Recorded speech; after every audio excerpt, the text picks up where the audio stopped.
자, 우리가 구원에 투구하면서 4번 문제 지난번에 4번까지 했죠. 그 4번에서 골로새 1장 13절 14절 말씀 다시 한번 보시죠. 그가 우리를 흑암의 권세에서 건져내서 그의 사랑의 아들의 나라로 옮기셨으니 그 아들 안에서 우리가 속량 곧 죄사함을 얻었도다 그랬죠. 이게 흑암의 권세에서 건져내서 그의 사랑의 아들의 나라, 그의 사랑의 아들의 나라는 하나님의 나라를 얘기하는 거죠. 하나님의 나라로 옮기셨다. 우리가 이미 하나님의 나라에 대해서 공부를 했지만 하나님 나라 비유가 나타나는 데가 어디죠? 어디에 하나님 나라 비유가 나와요? 마태복음 13장에서 나오죠? 우리 오늘 마태복음 13장에 나오는 하나님의 나라의 비유에 대해서 한번 우리가 공부를 조금 해봤으면 좋겠어요. 하나님의 나라 비유가 이 마태복음 13장에 7개가 나와요. 7개. 7가지 하나님 나라 비유. 여러분들이 하나하나는 아마 잘 알 거예요. 그런데 그런 의미들을 한번 좀 생각을 해봤으면 좋겠어요. 우리가 13장 1절에서 9절을 보게 되면 그 4가지 밭에 대해서 얘기하죠. 네, 하나님 나라가 4가지 밭이다. 이 4가지 밭의 의미가 뭘 가르치는 거예요? 이게 10절 11절에 보게 되면 제자들이 예수께 나와 이르되 어찌하여 그들에게 비유로 말씀하시나이까? 대답하여 이르시되 천국의 비밀을 아는 것이 너희에게는 허락되었으나 그들에게는 아니 되었나니. 이 천국의 비밀, 이 천국의 비밀을 받을 수 있는 자들이 있고 받지 못하는 자들이 있다고 얘기를 하고 있습니다. 12절에 보게 되면 무릇 있는 자는 넉넉하게 되되 없는 자는 있는 것도 빼앗기리라. 그러니까 이 천국의 비밀을 깨닫게 되는 사람들은 점점 더 깊게 깨닫게 되는데 이걸 깨달을 수 없는 사람은 조금 있는 것 같은 것까지도 빼앗겨 버린다는 것이죠. 그러므로 내가 그들에게 비유로 말하는 것을 그들이 보아도 보지 못하며 들어도 듣지 못하며 깨닫지 못합니다. 하면서 이 천국 비밀을 깨닫는 사실에 대해서 얘기를 해요. 근데 이 천국 비밀을 깨닫는 자가 누구예요? 23절 한번 볼까요? 좋은 땅에 뿌려졌다는 것은 말씀을 듣고 깨닫는 자니 결실하여 어떤 것은 100배, 어떤 것은 60배, 어떤 것은 30배가 되는다. 그러니까 이 좋은 땅에 뿌려진 사람들이 어떤 사람이냐면 말씀을 듣고 깨닫는 사람이에요. 그러니까 이 천국 비밀을 깨닫는 사람들이다라는 것이죠. 그래서 이 4가지 밭에 대해서 4가지 밭에 대해서 여러분 아시죠? 뭐뭐이 있었어요? 길가가 있고 돌짝밭이 있고 가시덤불이 있고 그다음에 그 좋은 밭이 있죠. 좋은 땅이 있어요. 자, 그러면 이것에 대해서 성경이 설명을 하고 있죠. 설명을 하고 있습니다. 그 설명이 이제 19절에 18절부터 오죠. 그런즉 씨 뿌리는 비유를 들으라. 아무나 천국 말씀을 듣고 깨닫지 못할 때는 어떨 때 이 천국 말씀을 빼앗기는 거예요? 듣고 깨닫지 못할 때. 듣고 깨닫지 못할 때는 악한 자가 와서 그 마음에 뿌려진 것을 빼앗나니 이는 곧 길가에 뿌려진 자요. 그러니까 이 하나님의 말씀을 깨닫지 못하는 사람들은 악한 자가 누구예요? 네, 사단이. 이게 사단이 빼앗아가 버립니다. 빼앗아가 버려요. 이것에 대해서 빼앗아 깨닫지 못하는 사람이 빼앗아가 버린다. 그러면 돌밭에 뿌려졌다는 것은 말씀을 듣고 즉시 기쁨으로 받되 뭔가 깨닫는 것 같아요. 깨닫는 것 같은데 기쁨으로 막 받는데 그 속에 뿌리가 없어 잠시 견디다가 말씀으로 말미암아 환난이나 박해가 일어날 때에는 곧 넘어지는 자요. 그러니까 말씀에 축복된 것만 받으려고 그러는 거예요. 환난이나 박해가 일어나게 되면 이들은 언제 말씀을 받았느냐는 뜻이 돌아서는 사람들입니다. 그러니까 말씀이 주는 축복은 받기를 원하지만 말씀이 주는 대가는 절대로 원하지 않는 사람들이에요. 네, 이런 사람들은 돌밭이다. 그 다음에 22절 가시떨기에 뿌려졌다는 것은 말씀을 들으나 말씀을 겸손하게 듣는 것 같아요. 또 이 사람은. 근데 세상의 염려와 재물의 유혹에 말씀이 막혀 결실하지 못하는 자요. 그러니까 말씀 가운데 견고하게 서가지고 흔들림이 없는 게 아니라 문제만 오면 흔들려 버리는 거예요. 이 말씀에 견고한 믿음의 뿌리가 서 있지 못하게 됨으로 말미암아 흔들려 버리는 것을 보게 됩니다. 그러니까 말씀 이외의 것들, 여기 보면 세상의 염려와 재물의 유혹에 말씀이 막힌다 그랬는데 우리가 이제 잘못된 것들이 씨가 뿌려지면 잘못된 것들이 영양분을 뺏어가 버릴 수 있잖아요. 그런 영양분을 뺏는 게 세상의 염려와 재물의 유혹이다. 이 염려와 유혹은 우리들의 말씀을 정말 열매를 맺는데 굉장히 장애물입니다. 염려, 근심이라고 하는 것은 믿음 없는 태도죠. 그죠? 유혹이라는 것은 세상 것에 넘어지는 것들을 얘기하는 것입니다. 그러니까 그런 것들에 결실하지 못하는 거예요. 근데 이 천국 말씀을 결실하는 사람들이 어떤 사람이냐면 23절 좋은 땅에 뿌려졌다는 것은 말씀을 듣고 깨닫는 자다. 특별히 이 마태복음 13장에는 깨닫는다는 말이 굉장히 많이 나옵니다. 깨닫는다는 말이 굉장히 많이 나와요. 13절 볼까요?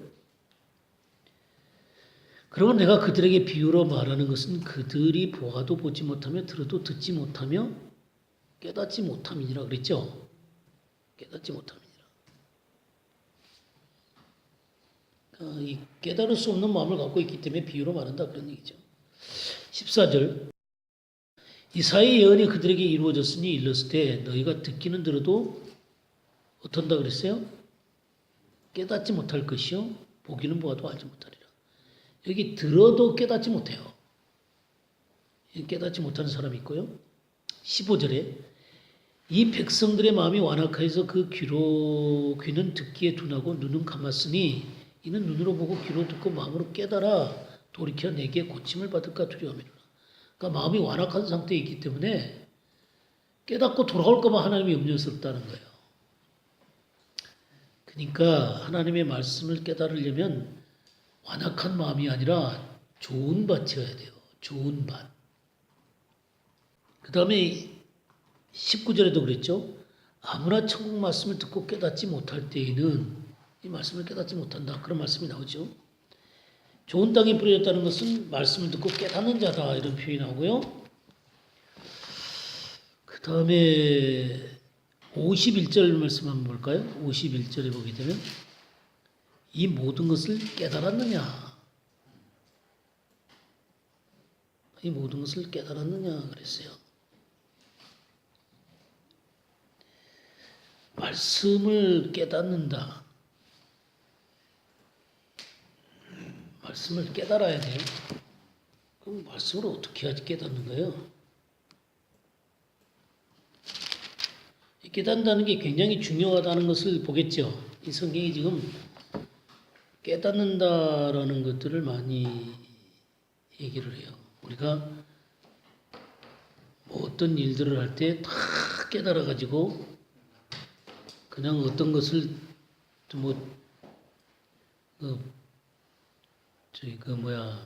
모든 세상을 딱 바라다보는 대오각성을 했다.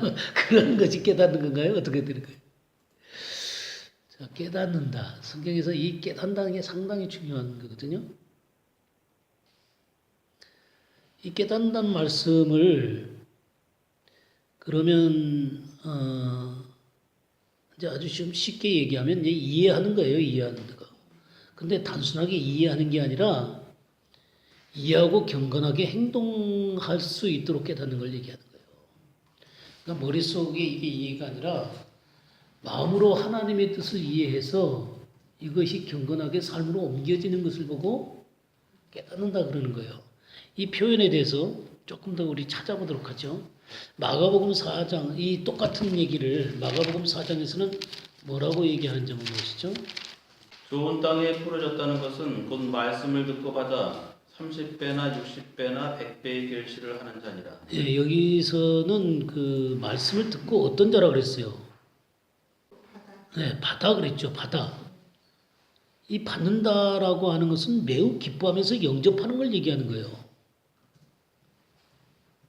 우리 손님이 좋은 손님이 왔을 때 여러분들 기쁘잖아요, 그죠? 막 기뻐서 어서 오세요 막 그러잖아요. 그런 것이 저기 받는다는 말이에요. 매우 기뻐하면서 받아들이는 거예요. 이게 말씀을 받는다는 건데 이런 것을 이제 마태복음에서는 깨닫는다라는 표현을 썼고 여기서는 기뻐서 영접한다, 받아들인다라는 말로 표현하고 있죠. 누가복음도 또 조금 다른데요. 우리 누가복음 8장 15절 한번 볼까요? 좋은 땅에 있다는 것은 착하고 좋은 마음으로 말씀을 듣고 지키어 인내로 결실하는 자니라. 여기서는 어떻게 표현되어 있어요? 예, 착하고 좋은 마음. 착하고 좋은 마음으로 말씀을 듣고 지키어 인내를 결실하는 자다. 여기 착하고 좋은 마음으로 했어요. 예, 착하고 좋은 마음. 그러면 이렇게 하나님께 합당한 마음으로 열린 마음으로 이런 얘기 열린 마음으로 말씀을 듣고 지키어 결실합니다. 인내해서 결실할 때까지를 깨닫는다는 말을 쓰고 있는데 우리가 이런 깨달은다라는 말씀을 좀 종합을 해보면 이 세 가지 지금 얘기가 나왔지 않았습니까? 이게 조금 이따 종합해 보기로 하고요. 우리가 말씀을 깨달을 때 성령의 역사가 있어야 됩니까? 어떻습니까? 있어야 되죠. 그죠? 성령의 역사가 있어야 됩니다. 그러니까 머릿속의 이해가 아니다라는 거죠. 머릿속의 이해가 아니라 성령께서 알려주셔야 됩니다. 성령의 지혜와 총명으로 하나님의 말씀이 이해가 되어져야 돼요. 그러니까 머릿속으로 막 만들어낸 것이 아니라 물론 우리들의 지혜가 아주 필요 없다는 얘기는 아니에요. 우리의 지혜가 필요해서 연구하고 또 그렇게 하겠지만 그러나 인간적인 연구만으로는 안 된다고 말이에요. 이런 우리들이 하나님의 말씀을 연구하고 해석해 보려고 애를 쓰지만 거기에 뭐가 필요하냐면 성령의 비춤이 필요한 거예요. 성령의 비춤이 필요한 거예요.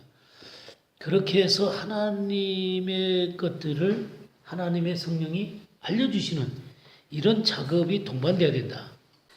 그렇게 이해되어진 것들이 내 마음으로 받아서 이제 실질적으로 행동에 옮기게 되는 것이죠. 그래서 행동에 옮겨져서 열매를 맺게 되는 것입니다.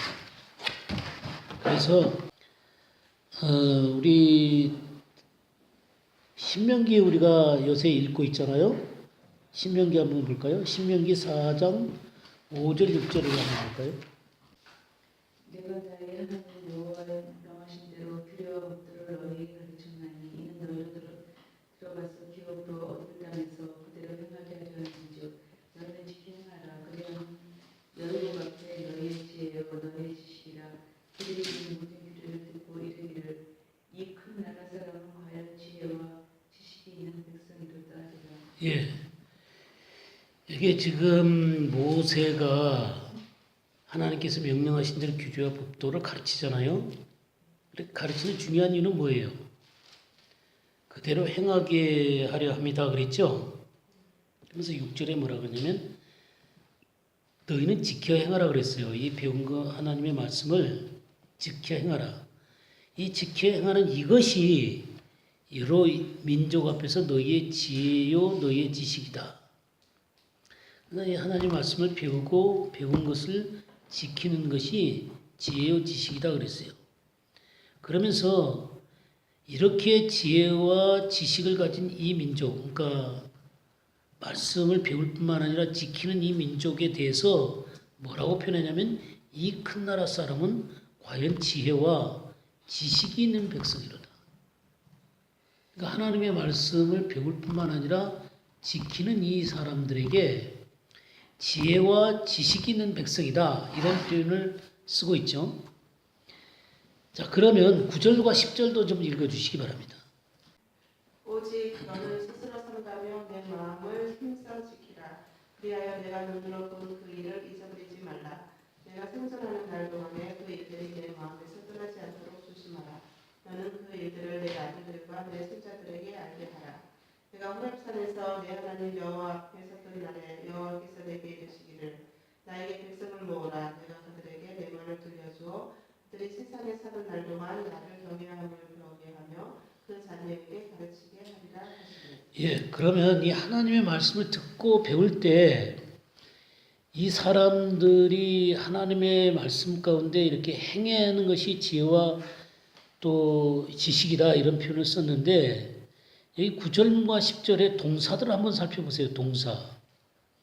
오직 너는 스스로 삼가라 그랬잖아요. 그죠? 그 다음에 마음을 힘써 지키라 그랬잖아요. 그리고 눈으로 본 그 일을 잊어버리지 말라 그랬잖아요. 그리고 내 마음에서 떠나지 않도록 조심하라 그랬죠. 그 일들을 아들들과 내 손자들에게 알게 하라. 그 다음에 그 10절 후에도 나를 경외함을 배우게 하며 또 그 자녀에게 가르치게 하라. 가르치게 하라. 그러니까 이 깨닫는다라고 하는 것은 하나님의 역사가 분명히 있어야 됩니다. 하나님의 역사가 있어야 되는데 거기에 이 하나님의 말씀을 대하는 사람들의 태도가 굉장히 중요하다는 것을 보게 돼요. 삼가고 지키고 잊어버리지 않고 떠나지 않게 조심하고 알게 하고 배우게 하고 그리고 가르치는 거예요. 이런 많은 작업들 가운데 하나님께서 그들과 함께 해주셔서 하나님의 진리의 말씀을 깨닫게 하는 것입니다. 하나님을 만나게 하는 거예요. 성령께서 역사에서 하나님을 경외함을 알게 하는 거예요. 그리고 하나님 그분이 누군지를 알게 하게 하는 것입니다. 그러니까 이런 작업도 없이 그냥 내가 하나님을 깨닫게 된다. 그런 것은 없다 그런 얘기죠. 이렇게 간절히 찾을 때 깨달아지게 된다라고 하는 것이죠. 이런 것이 좋은 밭이에요. 근데 아까도 말씀드렸지만 길가 같은 마음들이라든가 돌짝밭이라든가 또 이 가시떨기 나무 같은 밭은 갈아 엎어져야 돼요. 그 상태 그대로 하나님의 말씀을 절대로 깨달을 수가 없습니다. 그런 말씀, 그런 것들은 일시적으로 반응한 것처럼 보이지만 아까도 봤지만 금방 돌아서게 되는 거예요. 근본적으로 결실을 맺을 수가 없습니다. 그것은 깨닫는 게 아니에요. 근데 사람들은 머릿속으로 이해가 되면 깨달았다고 생각을 해요. 다 안다고 생각해요. 그러니까 머릿속에서 회전해가지고 말씀을 전하거나 말씀을 배울 때 그냥 이해가 되면 자기는 된 줄로 아는데 그게 아니라는 거예요. 그거는 아니에요. 그건 아니고 그 말씀이 그 속에 새겨질 뿐만 아니라 뭘로 옮겨져야 되냐면 삶으로 옮겨져야 된다 그 말이죠. 근데 우리가 하나님의 말씀을 지금까지 이제 우리가 한 1년 반 정도 했잖아요. 1년 반 거의 2년 가까이 이제 돼가는데 우리가 2년 가까이 하나님의 말씀을 배우면서 그냥 머릿속으로 이해하는 것과 그것이 삶으로 옮겨지는 것과의 차이가 있다는 사실들을 깊이 이해하시죠. 이해가 되시죠? 그것이 되어져야 된다는 거죠. 근데 이것이 안 된 채로 그냥 머릿속에 이해가 된 채로 이해하는 것만으로 됐다라고 생각하는 것은 그건 진짜 하나님 말씀을 배우는 것이 아니에요. 그러니까 왜 이 제자 훈련이라고 하는 것들을 우리가 이제 실패했다 뭐 그런 말들도 많이 하잖아요.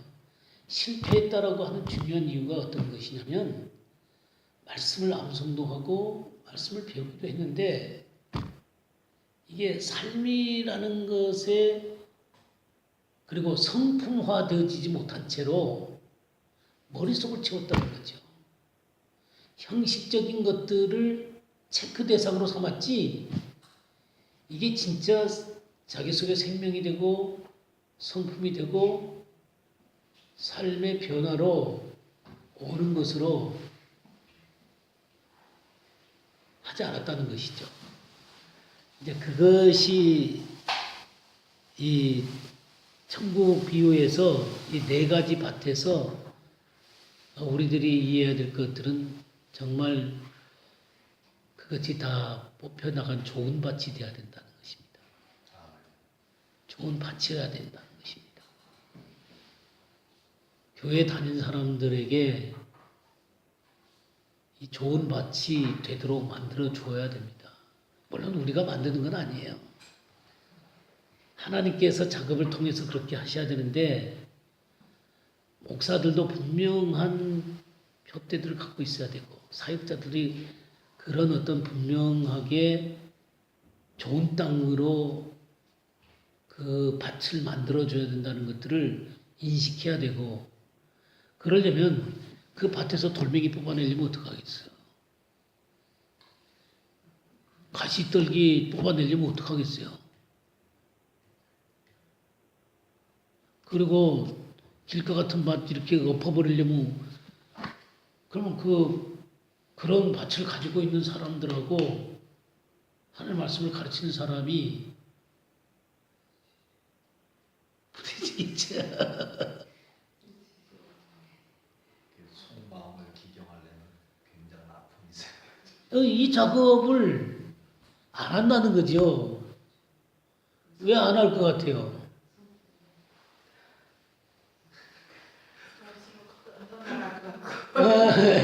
부담스럽잖아요. 이 작업을 하면 부담스럽잖아요. 왜 내 삶에 그렇게 관여를 하세요? 왜 판단을 하세요, 저를? 근데 이 작업을 안 되면 어떻게 돼요? 이 작업을 하면 말씀이 악한 자가 빼앗아버리는 거예요. 깨닫지를 못하는 거예요. 머릿속에 이해가 아니에요.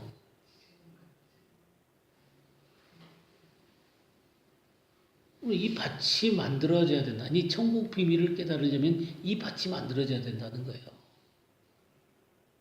이게 첫 번째 얘기예요. 이 네 가지 밭에서 이 밭이 마련돼야 된다는 것입니다. 근데 이 밭이 어때요? 교회 가면 이 밭을 가지고 있는 사람들이 없는 건 아니에요. 없는 건 아는데 이런 밭을 갖고 있는 사람 찾기가 쉬워요? 네. 그러니까 어떤 분은 굉장히 선량한 분 계세요. 선량한 분 계시고 마음이 착한 분들 계세요. 근데 성경이 착하다는 게 이 도덕적으로 착한 게 아니라 성경의 진정한 착함은 하나님의 선하신 마음을 갖고 있는 거거든요. 그러니까 하나님의 것들에 대해서 반응하는 마음이 착한 마음이에요, 사실은.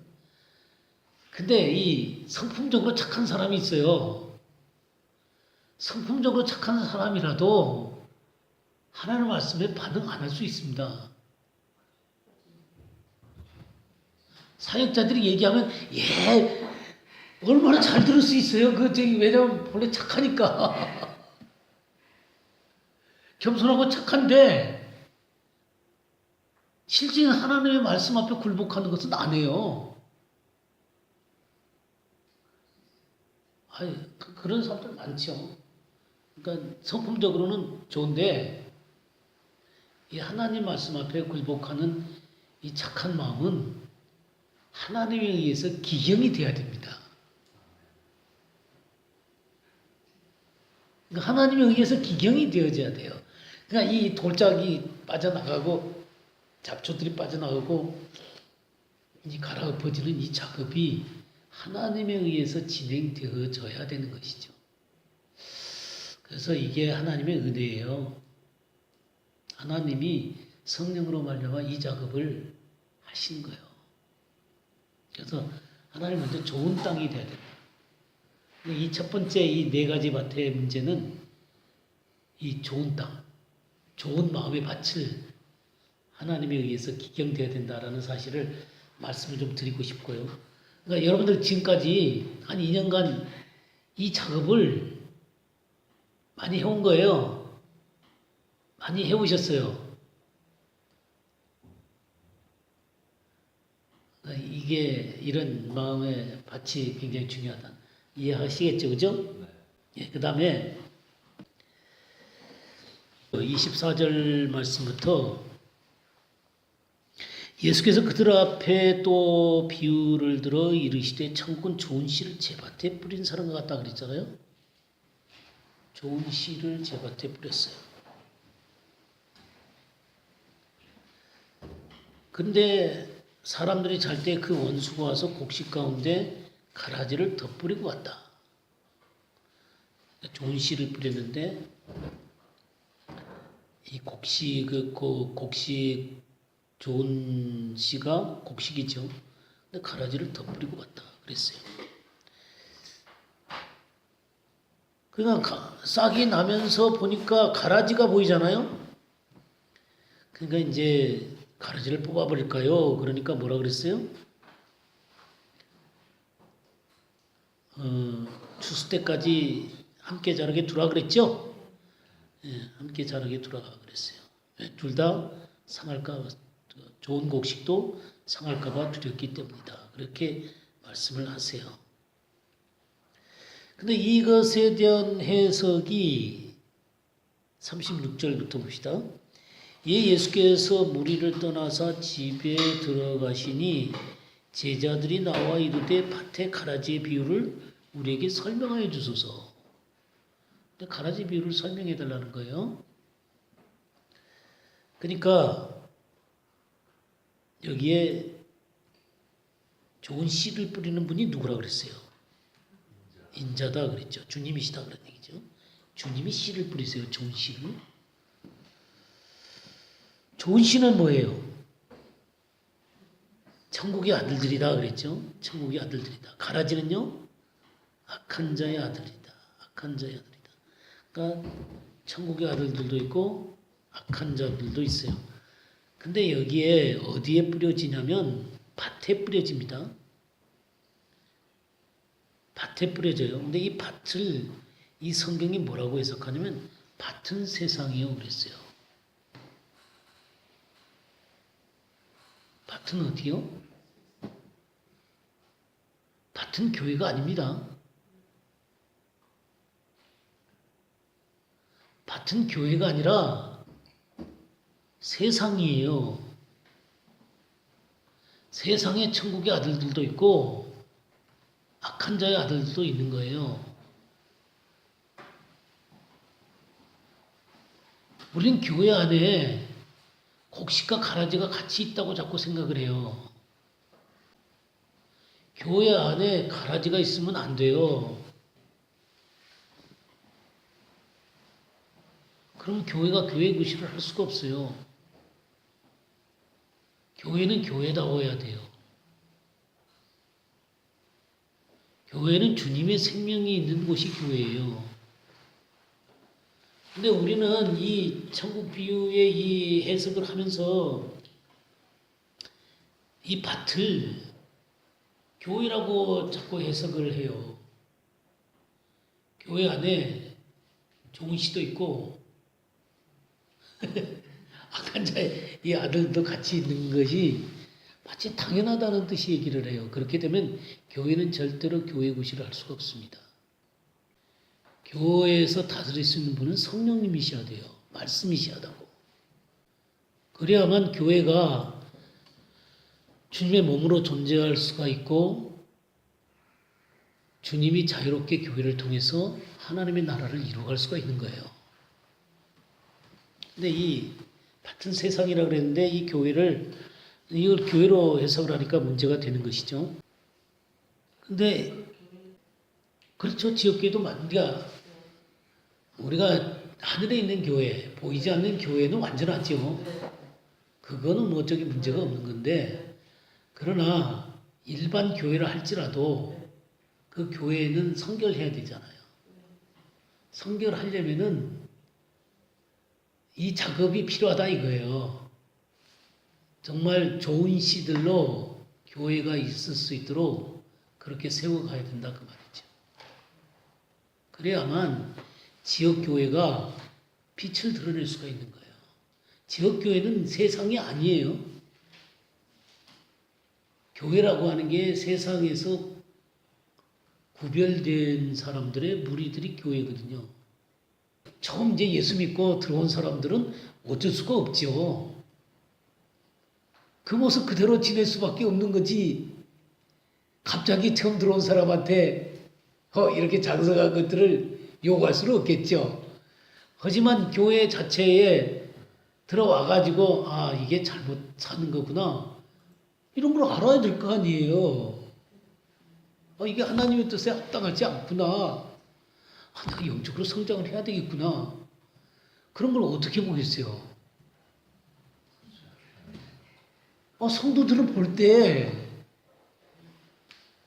저렇게 사시는 거구나. 사랑이라는 건 저런 거구나. 거룩함이라는 건 저런 거구나. 하나님 앞에 순종하는 것은 저런 거구나. 이런 것을 어디서 봐야 돼요? 당연히 교회에서 봐야죠.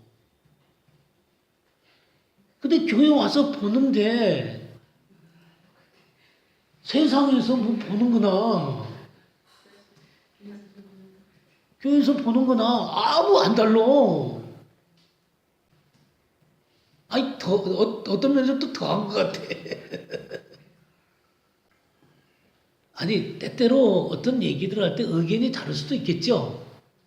의견이 다르면 의견이 다른 것 때문에 서로 조금 얼굴 붉힐 수도 있겠지만, 그러나 주님의 태도를 갖고 있으면 어떻게 되겠어요? 하다가 우리 말씀이 어떻게 되는지 들어보자. 우리 믿음의 선배들이 뭐 어떻게 했는가 좀 보자. 그러면서 우리 장로님한테 한번 물어볼까? 라든가 우리 안수 집사님들은 이 문제를 어떻게 얘기하는가 들어보자. 아니면 그것도 잘 안 되면 목사님은 어떻게 하시는가? 근데 목사 말을 듣나?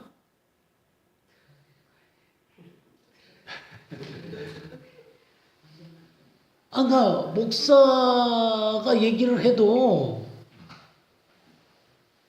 권위가 인정이 안 된다는 거죠. 그러니까 뭐냐면 권위에 인정하는 것을 배워봤어야지. 하나님 말씀 앞에 순복하는 것을 배우는 사람들이 권위에 순복할 수 있는 걸 배우는 거거든요.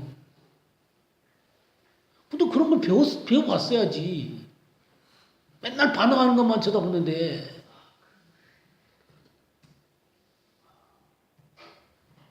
그거는 교회가 아니라 세상하고 똑같은 거예요. 우리가 연약한 사람이 있을 수 있고 때때로 죄를 범해갖고 고통스러운 사람이 있을 수 있어요. 근데 그런 사람들이 아니야 그렇게 사람 다 그렇게 해도 괜찮은 거야. 연약하기 때문에 주님이 용서하실 거야. 그러면서 적당한 선에서 다 받아주는 거예요. 오히려 새신자가 와가지고 처음 복음을 알고 너무너무 열심히면 뭐라고까지 얘기를 하냐면 우리도 옛날에 다 해봤어. 그럼 어떡하자는 거예요? 그러니까 이 가라지가 세상에 있는 걸 어떻게 할 수가 없죠. 그건 주님께서도 그렇게 말씀하셨으니까. 근데 교회 안에 가라지하고 그 좋은 씨가 같이 자라. 이게 무슨 교회예요?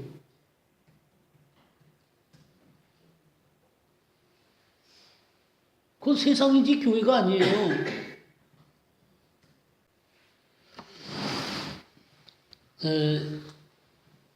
그러니까 이 가라지에 비유해서 세상과 교회는 다른데 우리가 이걸 교회로 착각을 함으로 말미암아 많은 오류들을 교회 안에서 그냥 수용하고 있다는 거예요.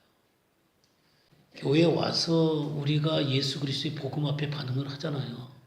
복음 앞에 반응을 하게 되면 우리 안에 새 생명이 들어오잖아요. 그리고 하나님의 광채가 들어오는 거잖아요. 그 하나님의 말씀을 먹기 시작하잖아요. 그럼 뭐가 일어나야 되겠어요? 당연히 변화가 일어나야죠. 그러면 시간이 오려면 어떻게 돼야 돼요? 마땅히 선생이 돼야 되고 마땅히 연약한 자들을 세울 수 있는 사람으로 되어야 되고 하나님의 말씀을 권위 있게 얘기할 줄도 알아야 되고 또 자기도 권위 앞에 순복할 줄도 알아야 되고 그렇게 하면서 정말 하나님의 말씀 앞에서 질서 있게 서 있는 사람이 돼야 될 거 아니에요. 이게 10년, 20년 갔으면 그런 공동체가 되어지게 되면 그 공동체 속에서 주님이 어떻게 될 것 같아요? 높임을 받겠죠. 주님이 높임을 받겠죠. 그리고 성도들이 들어오면, 연약한 사람들이 처음에 들어오면 어떻게 되겠어요? 그들 속에서 뭘 보겠어요? 주님의 사랑을 보고 주님의 거룩을 보겠죠.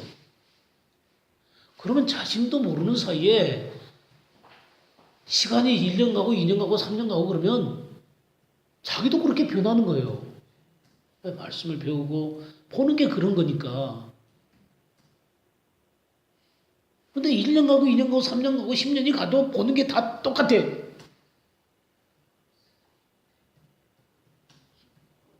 그런 교회에서 뭘 보겠냐 그 말이죠.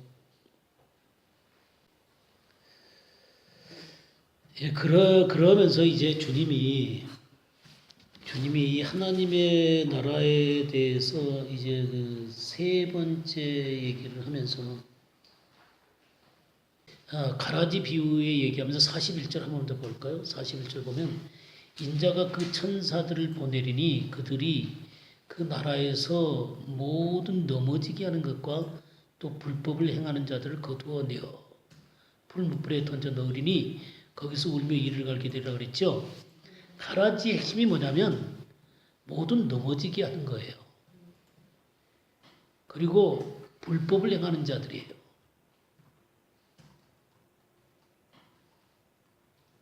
그 가라지의 핵심이 하나님 앞에 바르게 서 있도록 하는 것을 넘어지도록 만드는 거예요.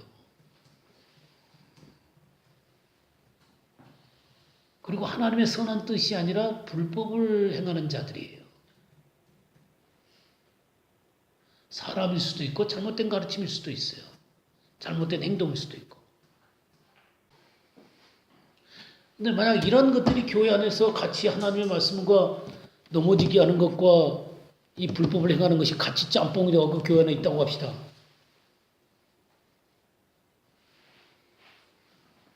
그럼 교회에 하나님의 말씀이 설 수 있겠습니까?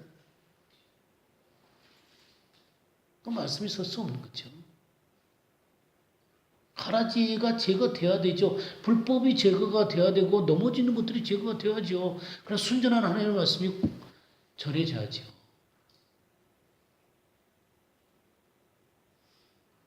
그러면 그러니까 교회는 만약에 이게 이제 교회로 해석이 되어지게 되면 가라지를 다 뽑지 말고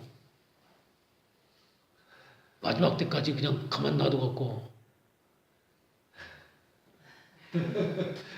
그때 가서 해결하라고 그럼 어떻게 하는 거예요? 그럼 교회는 영원히 그냥 세상하고 똑같아도 아무 말도 하지 말아야 된다는 얘기예요. 말이 안 되는 것 같습니다.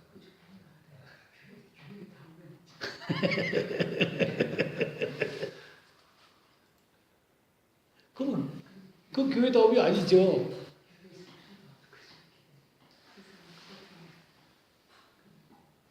교회라고 하는 게 아니다는 거죠. 그런데 이게 세상의 모습인데,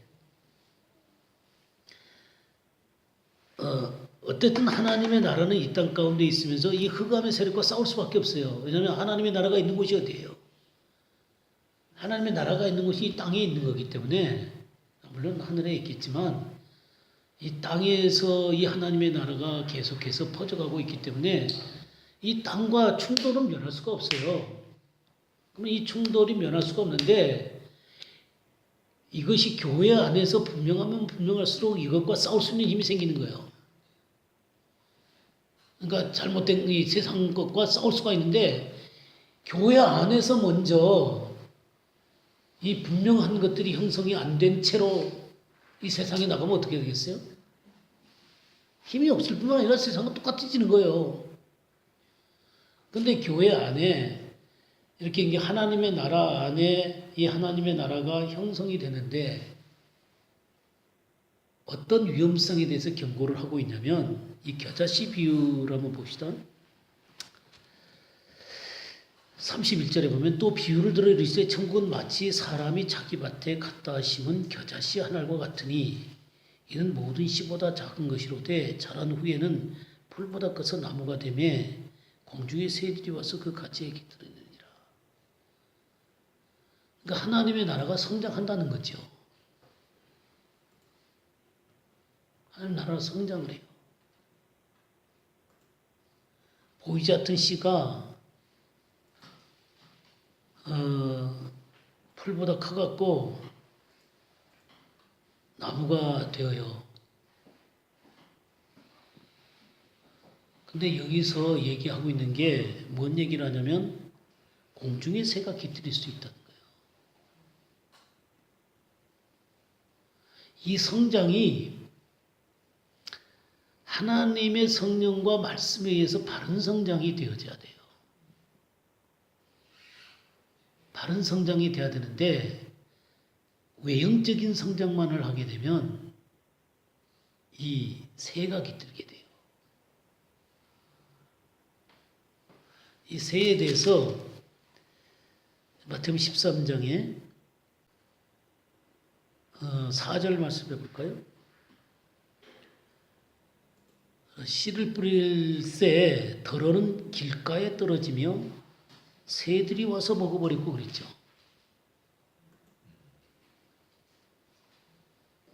그러니까 이 비유의 장에서 새에 대해서 얘기를 할 때 이 말씀을 먹어버리는 것에 대해서 얘기를 하는 거예요.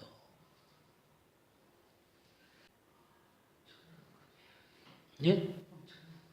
예, 새들이 와서 먹어버리는 거예요. 근데 이 새들이 먹어버리는 것을 19절에 뭐라고 표현되어 있냐면 아무나 천국 말씀을 듣고 깨닫지 못할 때는 악한 자가 와서 그 마음에 뿌려진 것을 빼앗나니 이는 곧 길가에 뿌려진 자요. 그랬죠? 악한 자가 와서 먹어버리는 것이죠. 그러니까 천국에 부정적인 면이 있다는 거예요. 이 하나님 나라에 부정적인 것들이 깃들일 수 있다는 거예요. 그러니까 이 새를 우리가 이제 예전에는 보통 그렇게 해석하는 사람도 있어요. 뭐냐면 성장을 해서 새가 안식을 취하는 게 하나님 나라다. 네, 천국은 이렇게 작은 것에서 크게 성장을 하게 되는 것이고 또 새들이 안식을 취하듯이 사람들이 와서 안식을 취하게 됩니다. 그렇게 해석하는 사람도 있어요. 근데 이제 이 13장에서 새가 이렇게 악한 자로 해석이 되어져 있다는 거예요. 이 비유장에서. 비유장에서 그렇게 해석할 수가 있고요. 그 다음에 이제 누룩에 대해서 조금 더 보시면서 더 얘기하죠. 33절. 또 비유로 말씀하시되 천국은 마치 여자가 가루 서말 속에 갖다 넣어 전부 부풀게 한 누룩과 같다. 그러니까 여자가 가루 서말 속에 누룩을 갖다 넣었는데 전부 다 부풀게 되어졌어요. 그러니까 이거는 이제 전부 다 천국은 이렇게 모든 것들을 변화시킨다 하는 것들로 이게 우리가 해석할 수가 있겠죠. 옛날에도 그렇게 사람들이 해석을 하니까. 근데 사실 누룩은 성경에서 좋게 해석한 게 없어요. 좋게 해석한 게 없어요. 한번 볼까요? 고린도전서 5장 6절에서 8절 한번 볼까요? 너희가 자랑하는 것이 옳지 아니하도다. 적은 누룩이 온 덩어리에 퍼지는 것을 알지 못하느냐. 너희는 누룩 없는 자인데 새 덩어리가 되기 위하여 묵은 누룩을 내버리라. 우리의 유월절 양 곧 그리스도께서 희생되셨느니라. 이러므로 우리가 명절을 지키되 묵은 누룩으로 말고 악하고 악에 찬 누룩으로 말고 누룩이 없이 오직 순전함과 진실함을 떠오르 하자. 예. 그 누룩이 악하고 악에 찬 누룩이 있다 그랬죠. 그렇죠? 그 다음에 6절에 보게 되면 온 누룩이 작은 누룩이 어디에 퍼져요? 온 덩어리에 퍼진다 그랬죠. 온 덩어리에 퍼질 수 있어요. 그러니까 교회 안에 잘못된 것이 들어와서 교회를 전부 다 이 쇳덩어리가 되게 만들 수가 있다는 거예요. 7절 보면 누룩 없는 자, 너희는 누룩 없는 자인데 새 덩어리가 되기 위하여 묵은 누룩을 내버리라고 했거든요. 이 누룩은 죄를 나타내는 것이죠. 그죠? 누룩은 죄를 나타내요. 그러니까 이 천국이라고 하는 것을 하나님 나라라고 하는 것이 하나님 나라의 말씀에 의해서 바르게 그 하나님 나라가 지켜지지 않으면 전부 다 죄로 말미암아 더럽혀질 수가 있다는 거예요. 좀 이 문제에 대해서 조금 더 보죠. 마태복음 16장 한번 볼까요? 마태복음 16장 5절에서 12절 한번 보겠어요. 제자들이 건너편으로 갈 때 떡 가져가기를 잊었더니 예수께서 이르시되 삼가 바리새인과 사두개인들의 누룩을 주의하라 하시니 제자들이 서로 논의하여 이르되 우리가 떡을 가져오지 아니하였도다 하거늘 예수께서 아시고 이르시되 믿음이 작은 자들아 어찌 떡이 없으므로 서로 논의하느냐 너희가 아직도 깨닫지 못하느냐 떡 5개로 5,000명을 먹이고 죽은 것이 몇 바구니며 떡 7개로 4,000명을 먹이고 죽은 것이 몇 광줄이었는지 기억하지 못하느냐 어찌 내 말한 것이 떡의 관함이 아닌 줄을 깨닫지 못하느냐 오직 바리새인과 사두개인들의 누룩을 주의하라 하시니 12절. 그제서야 제자들이 떡이 누룩이 아니요 바리새인과 사두개인들의 교훈을 삼가라고 말씀하신 줄을 깨달으니라. 예, 지금 여기 이 누룩은 뭘 얘기하는 거예요? 예, 바리새인과 사두개인들의 교훈을 얘기하는 거예요. 그러니까 제자들이 누룩 얘기를 하니까 떡을 안 가져와서니까 주님이 떡 안 갖고 왔다고 야단치는가 보다.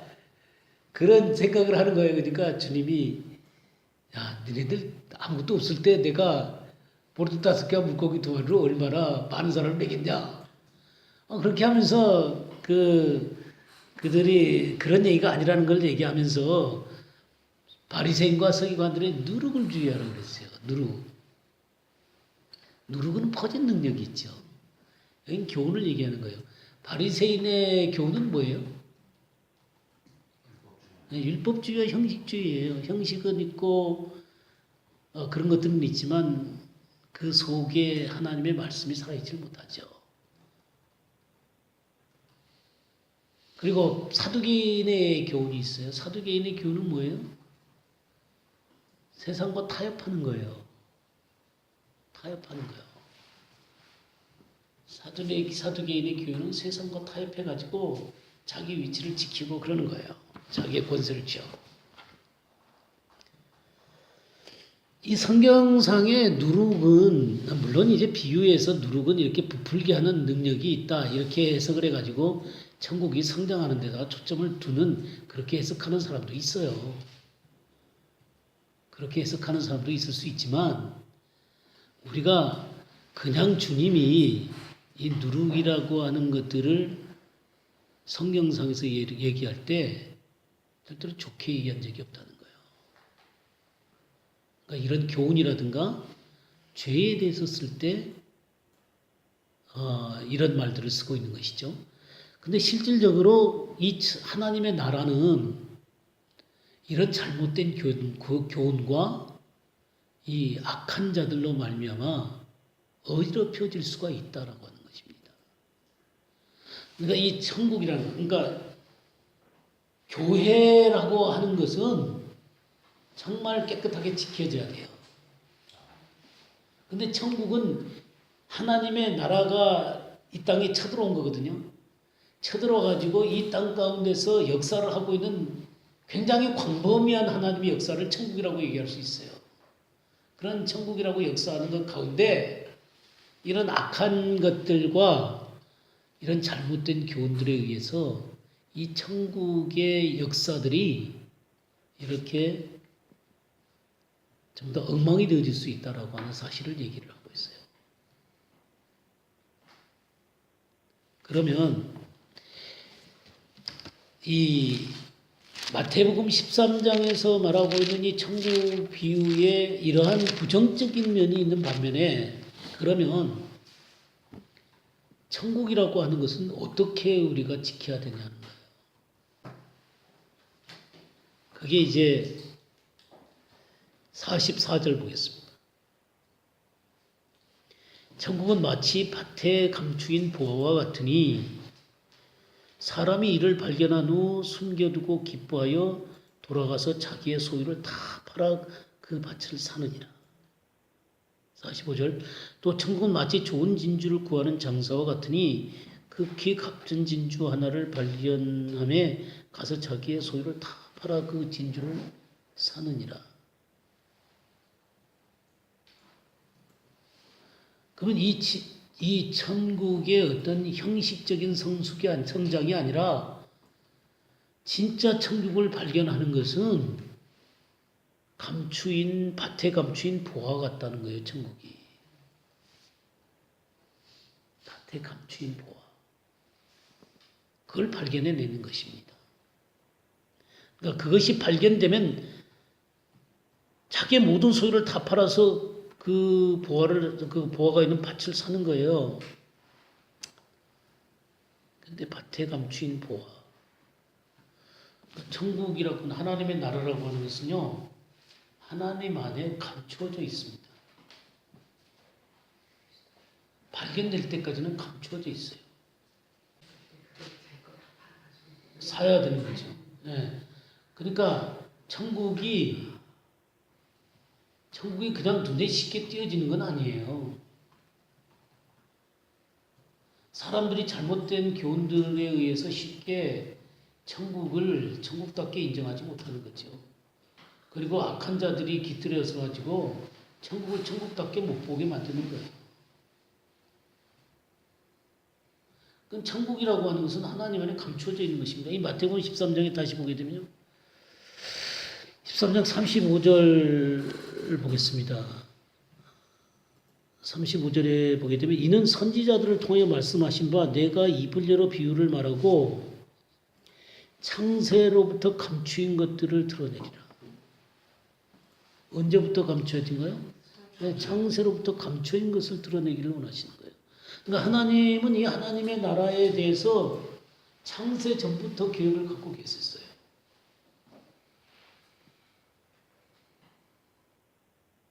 그럼 이 창세부터 감추어진 이 하나님의 나라가 발견되어져야 되는 거예요.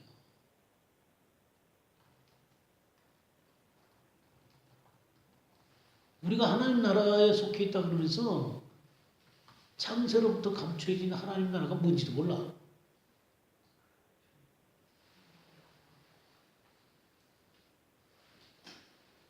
되겠어요?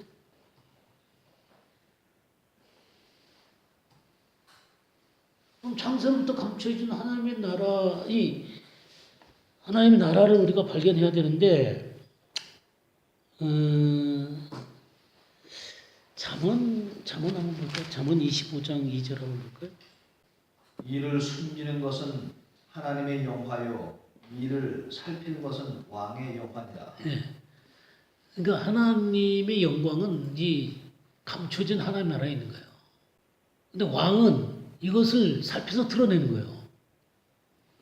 예수 그리스도는 이것을 우리에게 드러내 주시기를 원하는 거예요. 하나님은 이것을 감춰 두셨고 예수님은 드러내기를 원하세요. 자, 이 문제에 대해서 우리 골로새서도 한번 해볼까요? 골로새서 3장을 한번 보겠습니다. 네, 3장 3절. 너희가 죽었고 너희 생명이 그리스도와 함께 하나님 안에 감추었음이니라. 우리 생명이신 그리스도께서 나타나실 그때 너희도 그와 함께 영광 중에 나타나리라. 네, 먼저 이 하나님 나라 속에 감추어진 자기의 생명, 이것이 드러내시는 그리스도와 함께 영광으로 드러나는 것을 경험을 해야 되거든요. 그럼 하나님 나라에 감추어져 있다라고 하는 여기에 도달을 해야 돼요. 그리고 이 감추어진 것들이 생명으로 드러나는 여기에 함께 동참되어져야 되는 거예요. 하나님 나라의 생명은 거기에 있는 거예요. 고린도서 2장 7절 한번 볼까요? 오직 은밀한 가운데 있는 하나님의 지혜를 말하는 것으로서 곧 감추어졌던 것인데 하나님이 우리의 영광을 위하여 만세전에 미리 정하신 것이라. 예, 여기도 그렇게 표현되어 있죠. 이 하나님의 지혜라는 것이 은밀한 가운데 있는 하나님의 지혜를 말하는 것으로서 곧 감춰졌던 것인데 하나님이 우리의 영광을 위해 만세전에 미리 정하신 거죠. 그러니까 하나님 안에 감추어진 것들을 하나님은 그리스도로 말미암아 우리 속에서 드러나기를 원하시는 거거든요.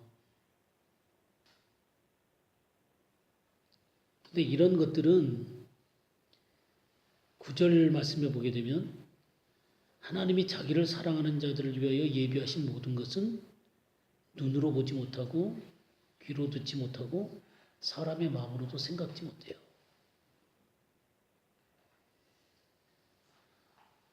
그런 인간적인 것들로는 절대로 발견할 수 없습니다. 누가 보여요? 10절. 오직 하나님의 성령으로 이것을 우리에게 보이셨으니 성령은 모든 것 하나님의 깊은 것까지 토달하시네. 성령이 이것을 드러내 보이시는 거예요.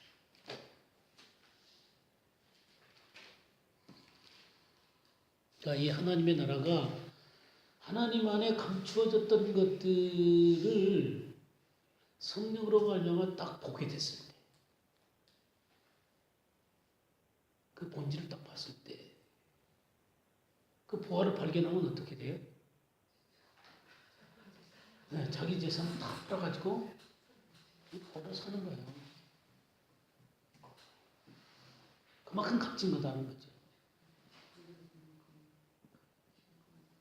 그냥 갑질을 하지도 않는 사람들 눈에 그냥 다 보이는 하나님의 나라.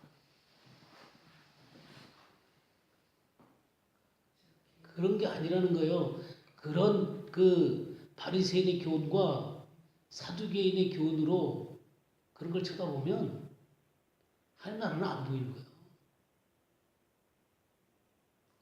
그런 형식적인 것들로만 쳐다보게 되면 악한 자가 그 안에서 깃들여서 하나님 나라를 볼 수 없게 만들어요. 사단도 얼마든지 가라지를 온갖 곳에 넘어지게 하는 것과 그리고 불법을 행하는 자들로 말미암아 하나님의 나라를 온통 어지럽혀 놓을 수 있어요.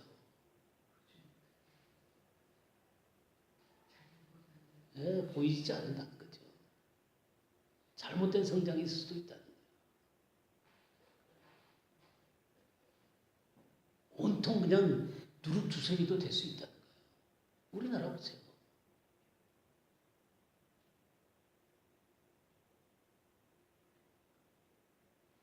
그런데 이 하나님의 나라는 감춰져 있는데 발견된다는 거예요.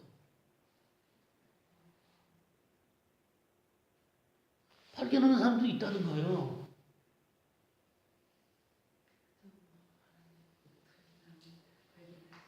네.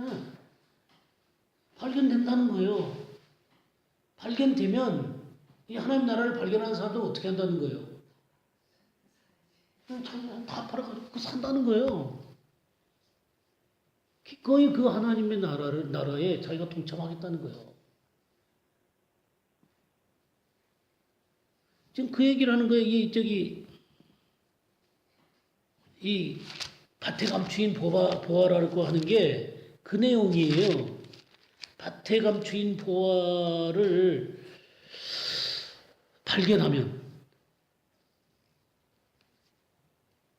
발견한다라는 거 기억나세요?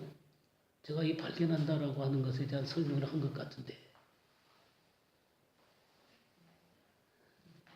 예? 휴리스코라고 그랬었죠, 제가. 조사하여 예? 논리적으로 딱 발견해서 그 결론을 내리는 건 얘기하는 거예요. 딱 조사해가지고 논리적인 결론을 내려갖고 딱 그걸 취하는 거예요. 근데 이 휴리스코라고 하는 건데 이게 제가 예레미야 6장 16절이었을 거예요. 그렇죠? 예레미야 6장 16절. 여호와께서 이와 같이 말씀하시되 너희는 길에 서서 보며 내적 길, 곧 선한 길이 어디인지 알아보고 그리로 가라. 너희 심령이 평강을 얻으리라. 하나 그들의 대답이 우리는 그리로 가지 않겠노라 하였습니다. 예. 여기에 그 16절에 보게 되면 동사가 5개 나오는 거 얘기했었죠. 예? 교회에서 스탠드가 있었고요. NIV에 스탠드가 있었고, 루크가 있었고, 그 다음에 에스크가 있었고, 웍이 있었고, 파인드가 있었어요. 이렇게 해서 발견되는 거예요. 그러니까 멈춰 서야 되는 거예요. 먼저 스탠드 이렇게 딱 서야 돼요. 가던 길을 딱 멈춰야 돼요. 자기 인생의 길을 가는데 한번 멈출 줄 알아야 돼요. 멈춰 서야 돼요. 그냥 그 길을 계속 가면 안 돼요. 내가 지금 잘 가고 있는가, 못 가고 있는가, 한번 인생에서 딱 멈추는 시간이 필요한 거예요. 그리고 그 다음에 룩하는 거예요. 이렇게 살펴보는 거예요. 내가 왔던 길이 어떤 거고, 앞으로 갈 길이 어떤 거고, 주변의 길이 뭐가 있는 거고, 좀 살펴봐야 돼요. 그리고 이제 물어야 돼요. 에스크해야 돼요. 뭐가 참된 길입니까? 하나님 말씀과 하나님께 물어야 되는 거예요.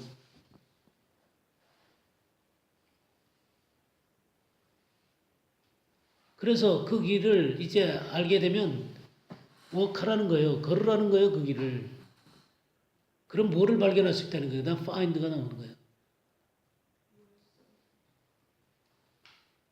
네, 발견되는 거예요. 그렇게 찾는 거예요.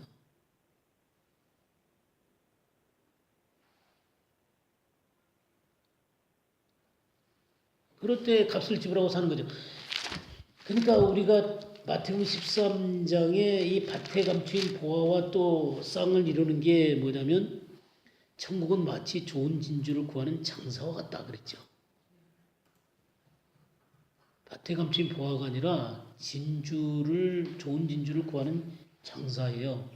장사가 열심히 진주를 찾아다니는 거예요. 그래서 극히 값진 진주 하나를 발견함에 가서 자기의 소유를 다 팔아 그 진주를 사느니라. 여기에 이 진주를 구하는 장사는 뭐냐면 그 진주를 찾는 사람을 얘기하는 거예요. 보화는 감춰졌다가 발견되는 데 초점이 있다면 이 진주를 구하는 장사는 그걸 찾아내도록 찾는 거예요.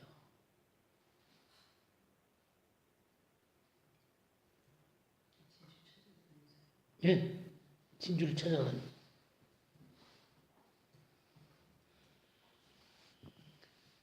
찾고 값을 지불하는 거예요. 아까 우리가 5가지 동사를 봤지만 그렇게 찾고 이 진주를 찾아내려고 하는 거예요.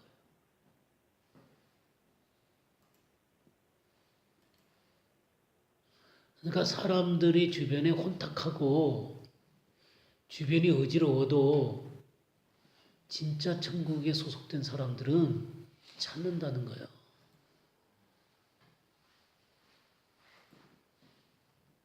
휩쓸리지 않아요. 하나는 그런 사람들에게 발견되는 거예요. 우리 아까 이제 감춰졌던 것에 대해서 신명기 한번 29절 한번 볼까요? 감추어진 일은 우리 하나님 여호와 쾌속하였거니와 하나님의 영원히 우리와 우리 자신을 쾌속하였다니 이는 우리에게 이 율법의 모든 말씀을 행하게 하십니다. 예. 감춰진 일은 우리 하나님께 속해 있다 그랬죠? 근데 나타난 일은 누구에게 있냐면 우리 안에 있는 거예요. 하나님 백성들 가운데 있는 거예요. 그러니까 하나님 백성들에게 하나님께서 감추어졌던 것을 하나님의 영으로 알려주시는 거예요. 그래서 하나님의 말씀을 지키는 사람이 되도록 하게 하는 거예요.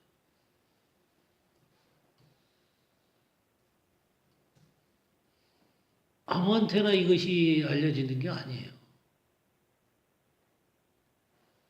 하나님 백성들에게 알려지는 것입니다.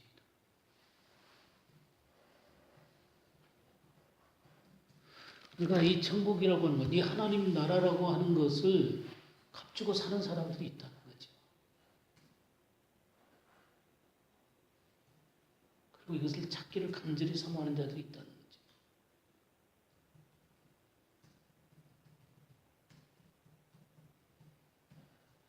그러니까 이 마태복음 13장에 나오는 이 하나님 나라의 비유가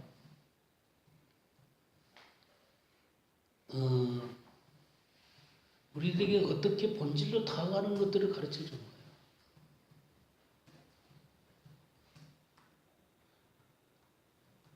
마태복음 13장의 이 천국 비유에 대해서 뭐 많은 얘기들이 있잖아요. 이 얘기도 하고 저 얘기도 하고. 그러니까 이 비유를 통해서 하나님은 우리를 하나님 나라의 본질 가장 깊은 곳으로 인도하고 계시는 거예요.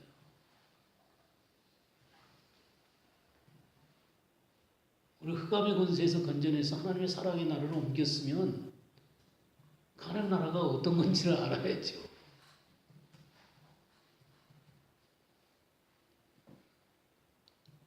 그리고 그 하나님 속에 감춰졌던 그 하나님 나라가 우리 앞에 이렇게 펼쳐져서 드러나야죠.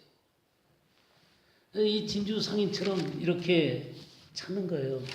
우리 잠언도 한번 볼까요? 잠언 2장을 한번 보겠습니다. 은을 구하는 것 같이 그것을 구하며 감추어진 보배를 찾는 것 같이 그것을 찾으면 여호와 경외하기를 깨달으며 하나님을 알게 되리니. 예. 예, 은을 구하는 것 같이 그것을 구하고 감춰진 보배를 찾는 것 같이 찾는, 이렇게 해서 하나님의 나라가 그 사람에게 발견되어지게 되고 또 하나님을 따라가게 되는 것이죠.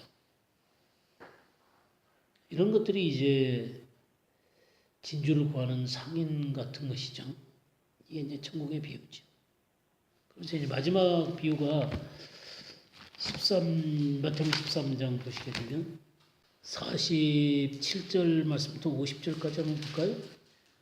또 천국은 마치 바다에 치고 각종 물고기를 넣는 그 물과 같으니 그 물에 가득함에 물 가로 끌어내고 앉아서 좋은 것은 그릇에 담고 못되는 것은 내버리느니라. 세상 끝에도 이러하리라. 천사들이 와서 의인 중에서 악인을 갈라내어 풀무불에 던져 넣으리니 거기서 울며 이를 갈리라. 예. 51절 52절까지도 좀 읽어주세요. 이 모든 것을 깨달았느냐 하시니 대답하되 그러하오이다. 예수께서 이르시되 그러므로 천국의 제자된 서기관마다 마치 새 것과 옛 것을 그 곳간에서 내오는 집주인과 같으니라. 예. 그러니까 천국 비유에서 천국을 이렇게 소유하고 받아들이는 것만이 아니라 천국에서 함께 주님과 함께 이 천국을 위해서 일하는 자들도 있어요. 그러니까 이렇게 그 천국의 여러 가지 비유들을 깊이 이해하고 나면 이제 바다에 치고 각종 물고기를 모는 그물과 같다 그랬어요. 이런 그물을 들고 사람을 낚는 어부가 되는 거예요. 주님이 처음에 제자들을 부를 때 뭐라 그랬어요? 나를 따라오너라 그랬죠? 그럼 뭐가 된다 그랬어요? 사람을 낚는 어부가 되리라 그랬죠? 주님을 따라서 사람 낚는 어부로 우리가 성장을 해야죠. 그럼 사람 낚는 어부의 이 무기는 뭐예요?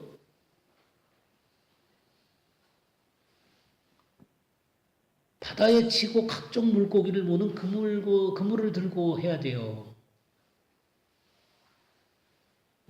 그물이 뭐 하는 거예요? 물고기 잡는 거. 어부들은 이 그물을 능숙하게 다뤄야죠. 그 고기를 잡을 거 아닙니까? 그물을 쳤는데 잘 칠 줄도 모르고 그냥 엉뚱한 데다 하게 되면 어떻게 되는 거예요? 예, 밤새도록 해도 고기 한 마리 잡지 못하는 일들이 벌어지지요.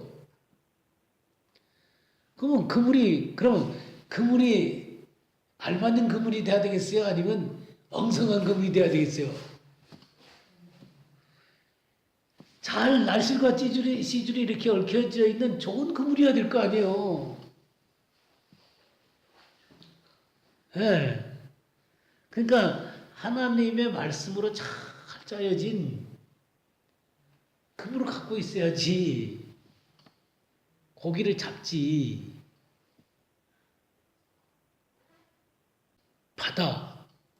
바다는 바로 불법의 바다를 얘기하는 거예요. 이 세상에 이 불법의 바다로 가득 차 있는 거예요.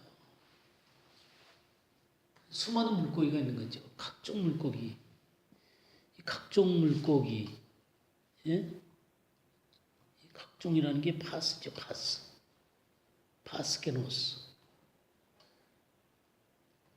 이게 모든 족속하고 똑같은 단어예요. 각종. 이 각종이라는 게 이 파스게노스라고 모든 족속에게 제자를 삼으라 그랬죠. 그 단어하고 똑같은 단어예요. 이 안에 이 세상에는 이 불법의 바다에는 각종 물고기가 다 있어요. 모든 족속들이 다 있어요.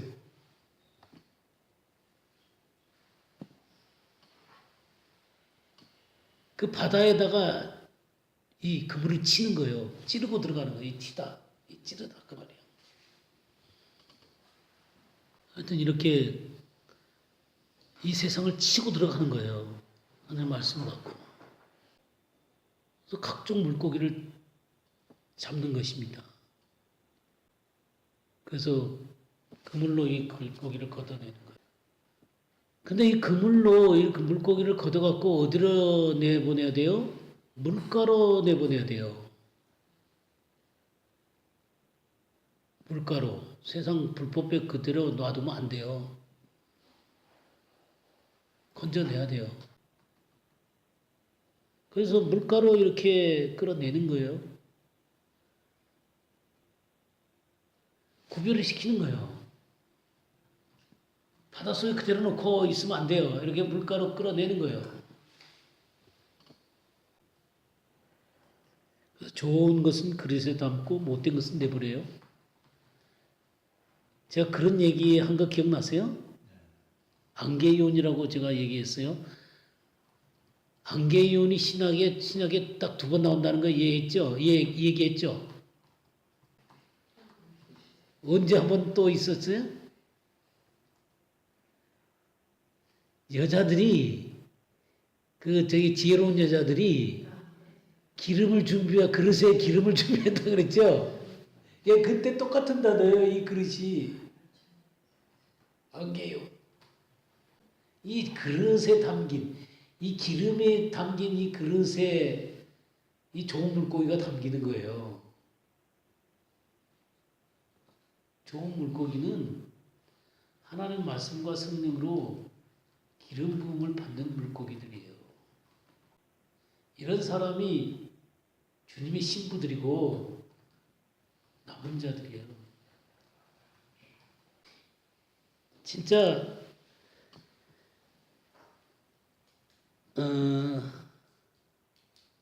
이제는 세상 끝이에요, 진짜로. 여기 세상 끝에도 이러하리라. 천사들이 와서 의인 중에서 악인을 갈라내어 풀무불에 던져 넣으니 거기서 울며 이를 갈다 그랬잖아요. 의인과 악인이 이렇게 갈라지는 거예요. 이렇게 그 구분되는 거예요. 그런 것처럼 이제는 좋은 물고기와 나쁜 물고기를 갈라내야 돼요.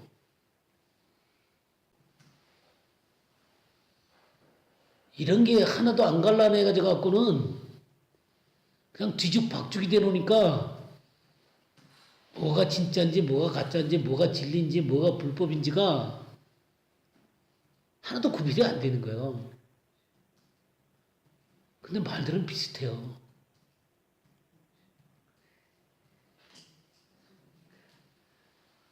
근데 말들은 비슷해요. 근데 하나는 머릿속을 채워주는 거고 하나는 영과 혼을 갈라내는 거예요. 이 하나님 말씀 가운데서 불법을 제거해 주는 거예요. 근데 이 하나님 말씀과 불법이 적당히 짬뽕이 돼가지고 멋있게 들리는데 하나도 구별이 안 되는 사람들이 있어요. 성도들의 삶이 구별이 안 돼요.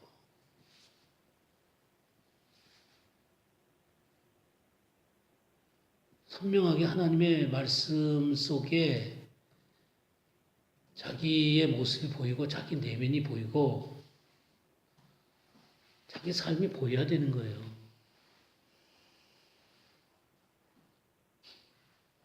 근데 머릿속으로는 이해하는데 그게 하나도 안 보여요.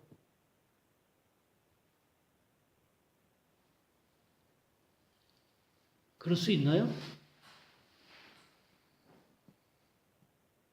그럴 수 있습니까? 없습니까?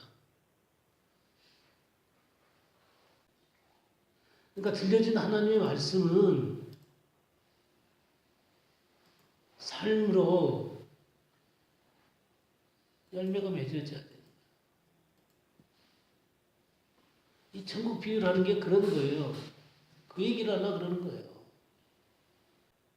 그래서 이 천국의 서기관, 천국의 제자된 서기관, 이 천국의 제자된 서기관마다 마치 새 것과 옛 것을 그 곳간에서 내오는 집주인 같다 그랬잖아요.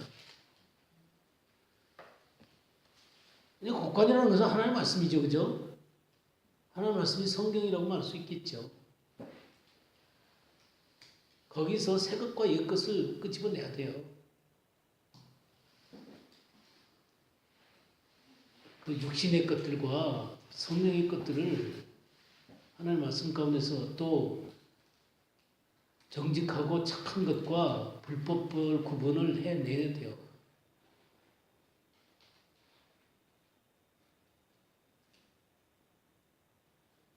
그래서 그걸 선명하게 이렇게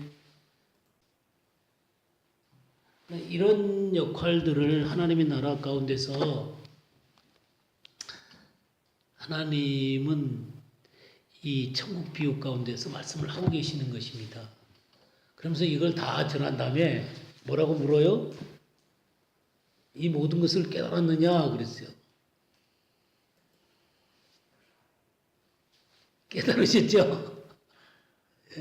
깨달았느냐? 그러니까 이 깨달음이라는 게 처음 그 하나님 말씀을 추구하고 또 성령께서 깨닫게 하셔서 또 그 알게 된 것들을 자기 삶에 옮기고 삶에 옮기면서 그것이 결실로 맺어지고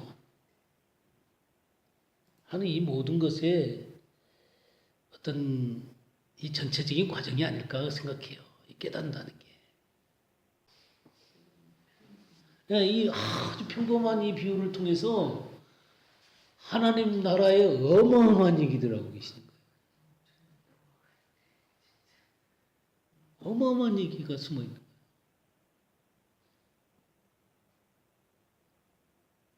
근데 우리를 흑암의 권세에서 건져내서 이 하나님 나라로 옮겨놓으신 거예요.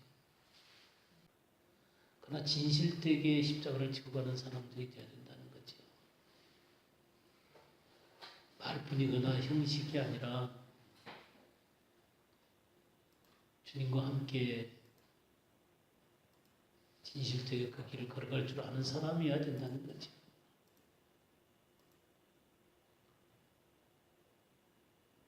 오늘 이 천국 비유, 우리를 이 영원한 하나님의 나라로, 아들의 나라로 옮기신 주님을 찬양하고 또 이 하나님의 나라에 대해서 이 마태복음 13장을 한번 같이 나누고 싶었어요. 그래서 예. 그리고 이 하나님 말씀이 영이요 생명이에요. 영이요 생명이고 성령이 이미 오신 후 다음부터는 영이요 생명으로 우리 속에 깨달아지는 거예요.